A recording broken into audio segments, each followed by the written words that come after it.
आऊज़ु बिल्लाहि मिनश शैतानिर रजीम, बिस्मिल्लाहिर रहमानिर रहीम। दोस्तों और साथियों, अस्सलाम वालेकुम व रहमतुल्लाहि व बरकातुहू। दोस्तों, आपसे कुछ बातें आज मैं वो करना चाहूँगा जो इस वक्त हम सब के लिए बहुत ज़रूरी हैं। हम हुकूक की बात करते हैं, लेकिन वो कौन से हुकूक हैं जो हमें चाहिए? उन हुकूक के लिए हम किस तरीके से अपनी आवाज़ को बुलंद कर सकते हैं? मैं ख़ास तौर पर कराची की बात करूँगा। यहाँ कहा जाता है, एक तबका कहता है जनाब हमें तो कराची सूबा चाहिए। मैं उनसे पूछता हूँ कि जो आईनी तरीक़ेकार है, क्या आप उस पर पूरे उतरते हैं? नहीं उतरते। आपको 2/3 मेजॉरिटी सिंध असेंबली में नहीं है, आप यहाँ वफाक में नुमाइंदगी नहीं है, फिर आप किस तरीके से जो है इसको अचीव कर सकते हैं? तो क्या आप गैर आईनी तरीक़े की तरफ जाएंगे, गैर जमहूरी तरीक़े की तरफ जाएंगे? जो लाकानूनियत का तरीक़ा है, इसके हम ख़तन तायीद नहीं करते। फिर ये कहा जाता है कि जनाब मतरूका सिंध की बात कर लो, उसके एविडेंसेस कहाँ हैं? बहुत से लोगों ने अपने क्लेम्स लिए हैं, बहुत से लोगों ने अपने क्लेम्स सेल किए हैं, इसके एविडेंसेस मौजूद हैं। आप किस तरीके से उसको आदाद शुमार करेंगे? जी 40% मेरा है। अरे 40% क्या पता उसमें से 20-25% लोग ले चुके हों, 10-15%, 5% लोग हों जिन्होंने ना लिया हो क्लेम। तो ये भी कोई तुक नहीं बनती। पुराने चेहरों को जोड़ लो। क्यों जोड़ लो? अब आप खुद क्यों नहीं निकलते? और हुकूक क्या है? देखिए, इस वक्त हम कराची में रहते हैं, कराची के मुकामी और गैर मुकामियों की बात की जाती है। मैं कहता हूँ ठीक है, मुकामी कौन है? वो जो मुस्तकिल यहाँ रहता है, यहीं पे उसकी तदफीन होगी, यहीं पे उसके आबा अजदाद की खबरें, उसके शनाख्ती कार्ड पे मुस्तकिल पता यहीं का है।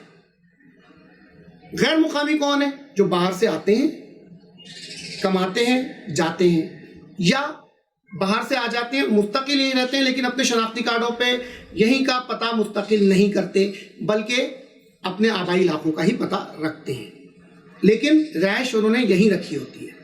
वोटर लिस्टों में इंदराज उनका उनके इलाकों में होता है। और जब बात मरदमशुमारी की आती है और जब नादरा के पास वो लिस्टें जाती हैं, तो जो मुस्तकिल पते के लोग होते हैं उन्हें ही सिर्फ कंपाइल कर दिया जाता है कि ये यहाँ के मुस्तकिल रिहायशी हैं, यहाँ की आबादी इतनी है। तो वो जो डबल आबादी है हमारी 3-3.5 करोड़ की, 1.5 करोड़ तो आ जाती है जो मुस्तकिल पते यहाँ के रखते हैं, और बाकी आबादी को यहाँ नहीं काउंट किया जाता।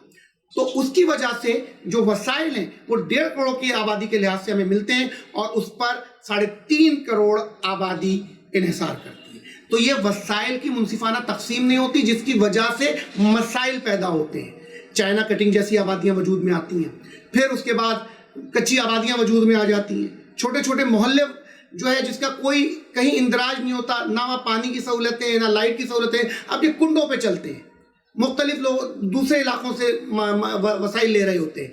तो जो मुस्तकिल यहाँ की आबादी है उसके साथ जुल्म हो जाता है। तो अगर आप गैर मुकामी हैं तो आप अपने आप को मुकामी बना लीजिए। आप मुस्तकिल, अगर आप यहाँ रह रहे हैं मुस्तकिल, आप मुस्तकिल हो जाइए। अगर आप सिर्फ कमाने के लिए, आप हमारे भाई हैं, जो यहाँ के मुस्तकिल हैं, आप हमारे भाई हैं, आप कमाएं, लेकिन फिर आप कमाने के साथ वहाँ काम को बताएं कि जी मेरी कमाई ये है, मेरे वसाइल में इतना अरसा यहाँ रहता हूँ, ये मेरे वसाइल हैं, मुझे ये अलग दिए जाएं।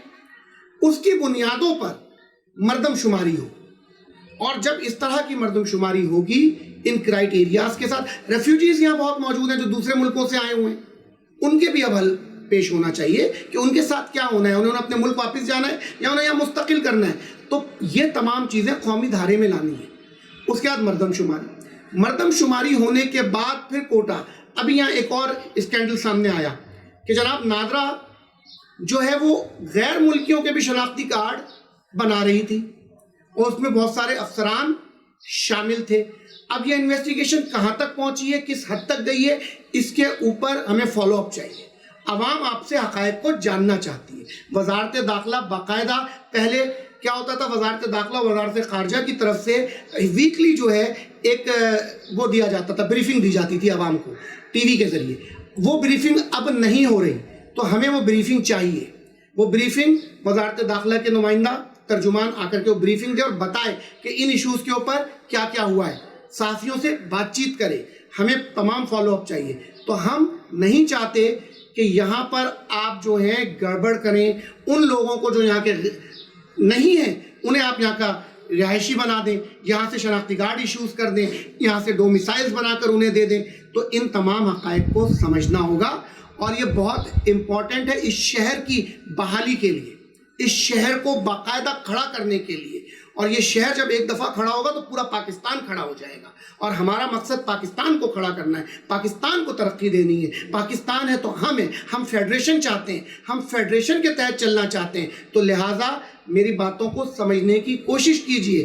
ہمیں کسی بھی ایسے نعرے کی طرف نہیں جانا ہے جہاں حل نہیں ہے, صرف اور صرف شوبدہ بازی ہے, صرف اور صرف لوگوں کو الجھایا جا رہا ہے. ہمیں اس طرف جانا ہے جہاں حل ہے, ہمیں حل کی طرف بڑھنا ہے, ہمیں پیس کے ساتھ بڑھنا ہے, ہمیں ٹیبل ٹاکس کے ذریعے آگے بات کرنی ہے, ہمیں آگے لوگوں کو لے کر اب بڑھنا ہے. اب ہم خون ریزی نہیں چاہتے, اپنی نسلوں کو تباہ نہیں کرنا چاہتے. 86 میں کیا ہوا تھا, علی گڑھ جیسے واقعات, کیا آپ اب بھی علی گڑھ جیسے واقعات چاہتے ہیں کہ آپ کی نسلیں ابھی بھی کاٹی جائیں, ماری جائیں؟ نہیں, ہمیں اب صاف ستھرا شہر کراچی چاہیے جہاں پر سندھی, بلوچی, پٹھان, مہاجر, تمام قومیتیں مل کر یکجان ہو کر رہتی ہیں اور منی پاکستان کی علامت بنتی ہیں. پاکستان زندہ